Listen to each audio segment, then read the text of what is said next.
nós queremos falar hoje sobre não podemos nos calar. Nós não temos motivo de calarmos a nossa voz. E muitas vezes situações vêm para nos parar, calar nossa voz. E nós temos dois textos. Eu gosto de falar de dois textos sempre, mas eu não vou me alongar, não. É capítulo 19 de Lucas, versículo de número 34 em diante.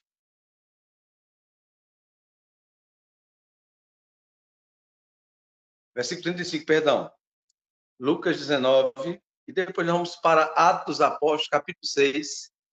Vamos lá.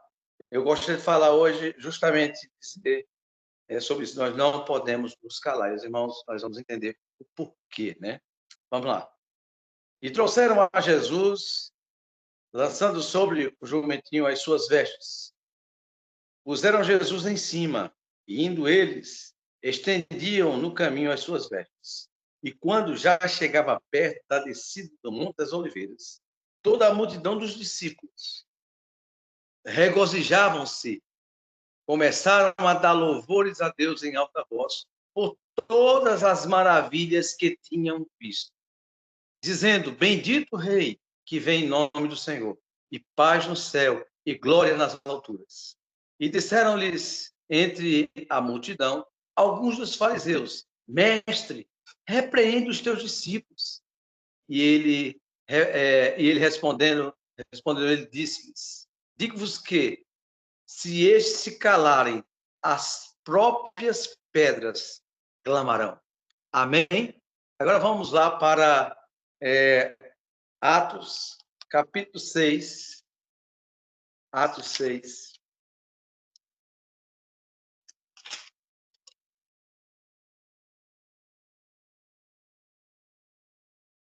Atos, capítulo 6. Só um minutinho aqui. Atos, capítulo 6. Estou com uma Bíblia nova aqui. Glória a Deus. Perdão, Atos 4. Atos 4 fala da cura que causou um alvoroço muito grande em Jerusalém. Versículo 14 diz assim, no capítulo 4, vendo estar com eles os homens que foram curados, nada tinham que dizer, pelo contrário. Todavia, mandando-os sair, foram no conselho e conferiram entre si, dizendo: que havemos de fazer a estes homens? Porque todos os que habitam em Jerusalém é manifesto que eles foi feito um sinal notório e não podemos negar. Mas, para que não se divulgue mais o povo, ameacemos-los rigorosamente para que não falem mais desse nome de homem algum. E chamaram e disseram-lhes que absolutamente não falassem nem ensinassem em nome de Jesus. Respondendo, porém, a Pedro e João, lhes disseram: julgai vós se é justo diante de Deus. Ouvimos ante a voz do que a Deus, porém não podemos deixar de falar o que temos visto e ouvido. Amém, meus amados irmãos? Dois textos, mas que se completam, né? O primeiro, Jesus vai vindo a Jerusalém e depois ele chora vendo Jerusalém, a incredulidade do seu povo. Mas, meus amados irmãos, meu intuito nessa noite é falar justamente isso. Nós não podemos nos calar diante de tudo o que temos visto, né? Nós somos testemunhas, irmãos, de um Deus veraz, um Deus que se preocupa, de um Deus que nos leva, um Deus que nos carrega, um Deus que se preocupa, um Deus de amor. É por isso que eu gosto muito quando Isaías diz assim: desde a antiguidade não se viu, nem com os ouvidos se percebeu um Deus além de ti que trabalha por aqueles que nele esperam. Um Deus que ama e ele deseja ser amado. E nós temos aqui um texto maravilhoso. Quem não ficaria maravilhado disso, né? Jesus vem chegando a Jerusalém, está descido no Monte das Oliveiras. A multidão dos discípulos, pessoas que conviveram, estavam sempre com ele. Cada dia era maior o número. Mas Jesus era observado por todos, era sempre ali. Era um clima muito hostil, um tempo muito difícil. Jesus chega e, em tempo algum, Jesus se autoproclama rei. Outros vieram Messias, declararam-se Messias, e estes Messias se autodeclaravam rei. Quando Jesus é interrogado sobre, depois que ele é preso, se ele é o rei dos judeus, Jesus faz questão de dizer, você que está dizendo, né? Vocês estão dizendo. Mas o que eu quero chamar a atenção aqui no texto é que a multidão eufórica, porque tem visto muitas coisas. E quem ficaria calado diante de tantas maravilhas feitas por Jesus? E aí você começa a pensar assim, gente conhecia pessoas que eram aleijadas, gente que conhecia aquele rapaz que vai chegando, Jesus entrando na cidade lá em Naim, e conhecia aquele rapaz, sabia que ele tinha morrido e viu Jesus ressuscitar. Gente que viu pessoas que eram leprosas sendo curadas, pessoas endemoniadas. Então, está dizendo claramente, eufóricas, maravilhadas de tantas coisas que tinham visto, e eles começaram a exaltar ao Deus do céu. Bendito o Rei que vem em nome do Senhor. Paz na terra, glória a Deus nas maiores alturas. Isto perturbou quem não devia se perturbar. Justamente pessoas que tinham intimidade, se diziam e se achavam que eram de Deus. E o que acontece? Senhor, estão preocupados mais em dar satisfação por ter satisfação.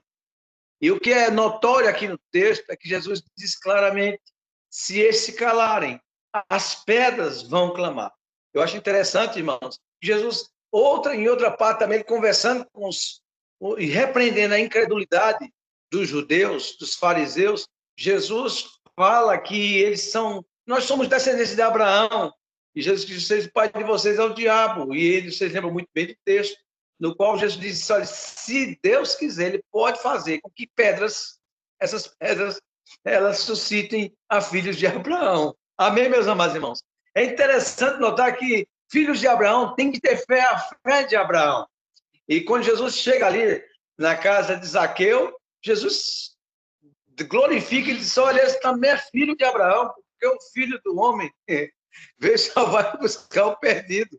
Esse é filho de Abraão, ele mostra com as suas obras que ele é filho. E a multidão dos discípulos vem eufóricas, maravilhadas de tudo que tinham visto e não podiam se calar. E os discípulos, os fariseus chegam, Senhor, mano, que eles se calem, não dá para calar, porque eles têm que dizer.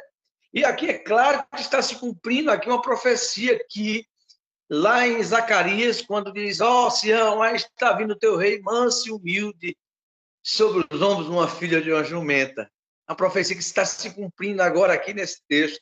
E o povo eufórico, com as maravilhas que Deus, empolgados com multiplicação de pães, vendo Jesus andar sobre as águas, vendo pessoas sendo libertas de demônios, pessoas que eram cegas, pessoas que não andavam, pessoas, irmãos, que eram corruptas, realmente cobram e recobram e percebem que o verdadeiro tesouro é no céu, onde não há ladrão para roubar, onde a traça não consome e nem o ferrugem come, não é isso? Mas o outro texto continua, porque a obra de Deus ela não para. E pessoas que estavam gritando aqui no meio dessa multidão, a multidão de discípulos, agora no texto no qual nós falamos lá, no capítulo 4 de Atos dos Apóstolos, vai falar que eles continuam e Deus continua fazendo maravilhas através do Espírito Santo na vida dos discípulos. E os discípulos vêm eufóricos e são censurados. São censurados para não dizer o motivo da alegria deles, o que estava contagiando aqui, o fogo que ardia no seu coração. E o que é notório, irmãos, é que vão apertar eles.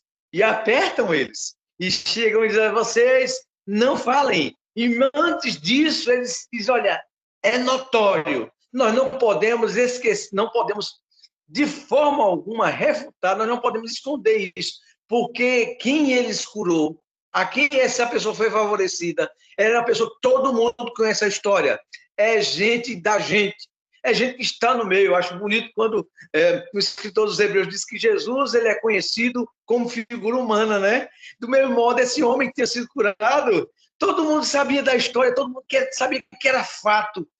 Deus o tinha visitado, tinha acontecido um prodígio maravilhoso, um milagre estrondoso, todo mundo sabia, a vida daquele homem tinha mudado, a repercussão é grande, porque as atitudes estão aí. Uma coisa é você ter argumento, agora, contra fato, não há argumento.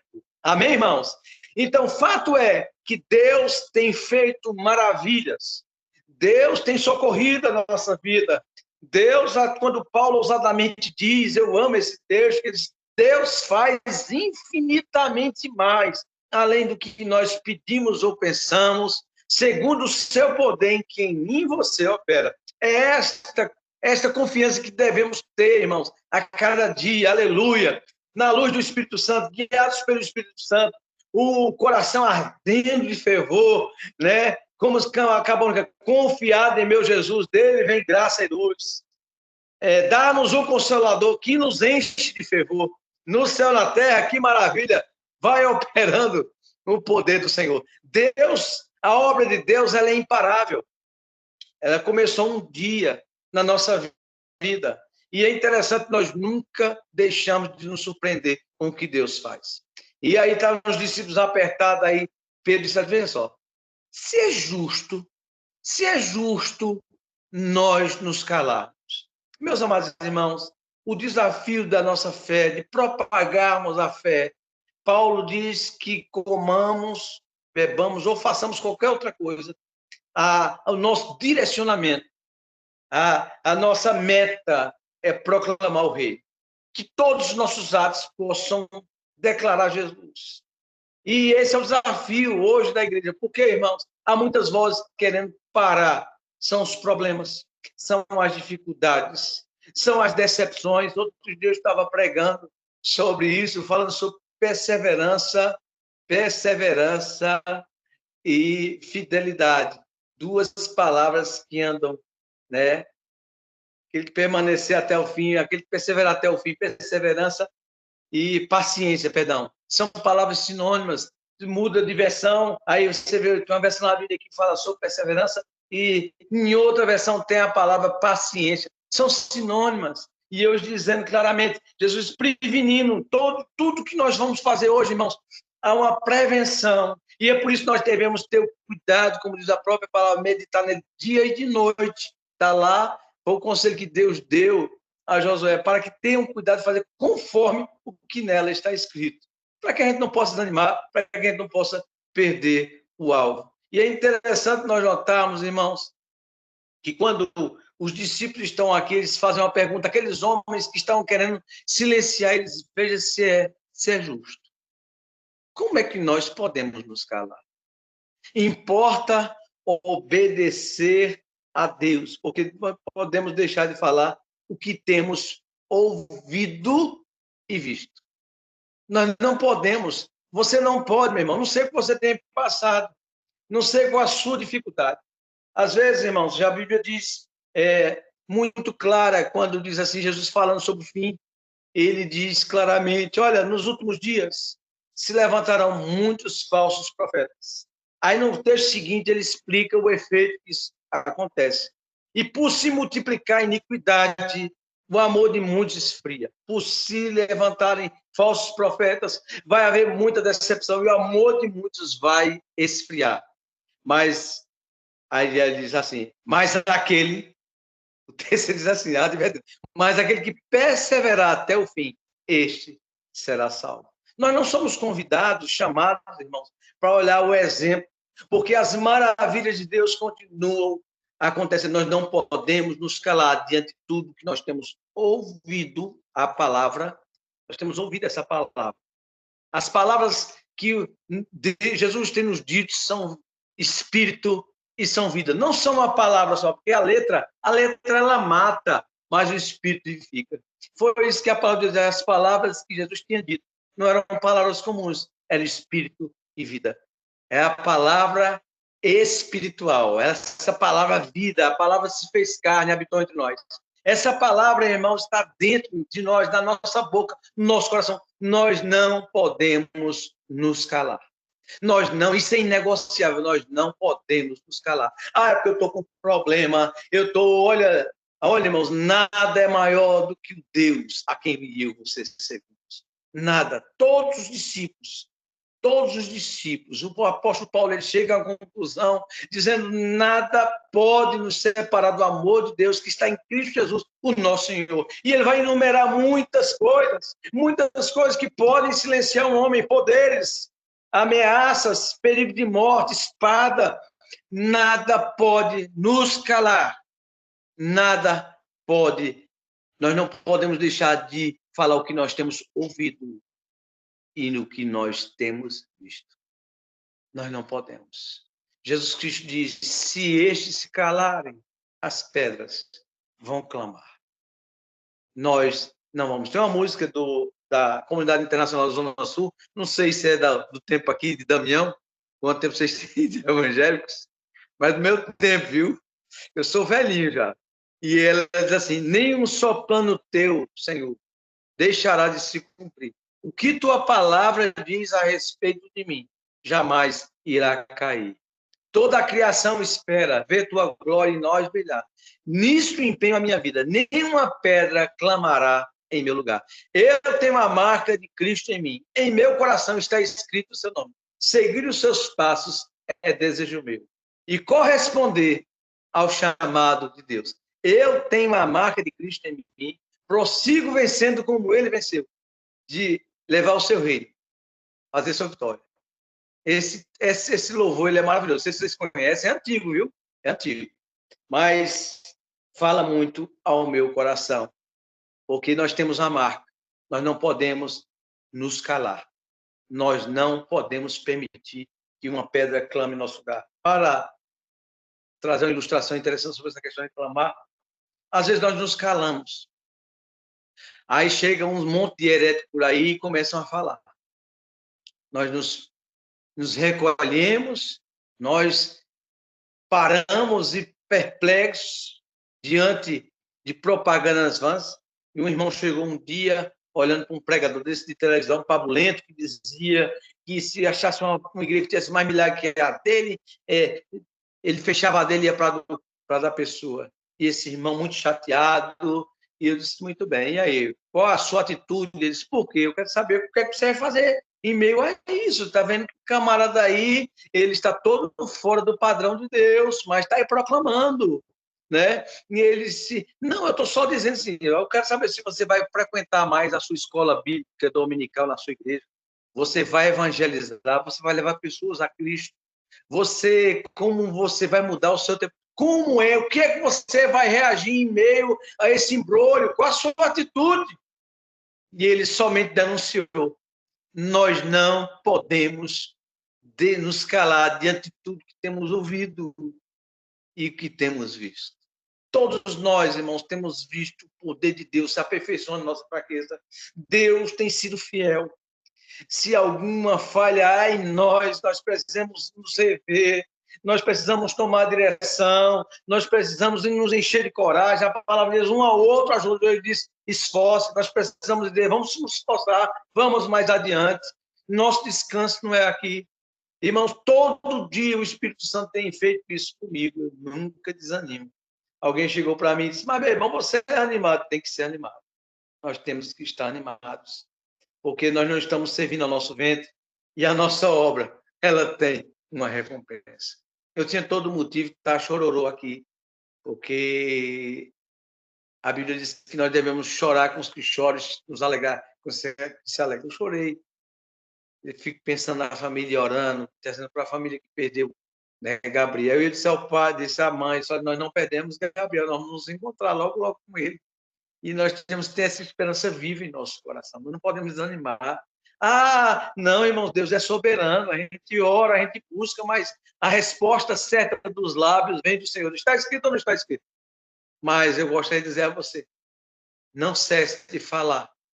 Não pare, você não pode. Você não pode deixar que pedras clamem em seu lugar.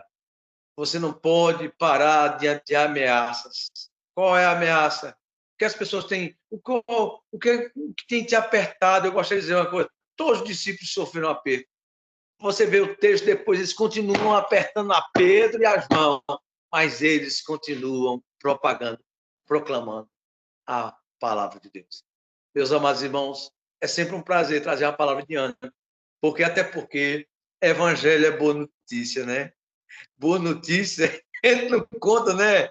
Né, irmão Damião, Glauber, nós não contamos uma boa notícia. Veja bem, a gente conta assim, ó, mostrando os dentes, né? Com expressão de glória, de alegria, de alívio, de bênção, porque este evangelho, ele tem que ser difundido, ele tem que ser proclamado. Nós temos que falar desse Deus que ama, desse Deus que, em vez de pedir a vida das pessoas, ele dá a vida do filho dele, desse Deus que, em vez de pedir sacrifício, ele oferece o filho dele como sacrifício. Esse Deus diz que se contenta, ele se alegra com o sacrifício dos lábios que proclamam o seu nome. Desse Deus que faz maravilhas, desse Deus que continua, que não muda, ele é imutável, esse Deus presente, esse Deus que está atuando e intercedendo por nós, até com gemidos inexprimíveis através do seu Espírito Santo. A minha gratidão a Deus por estar com vocês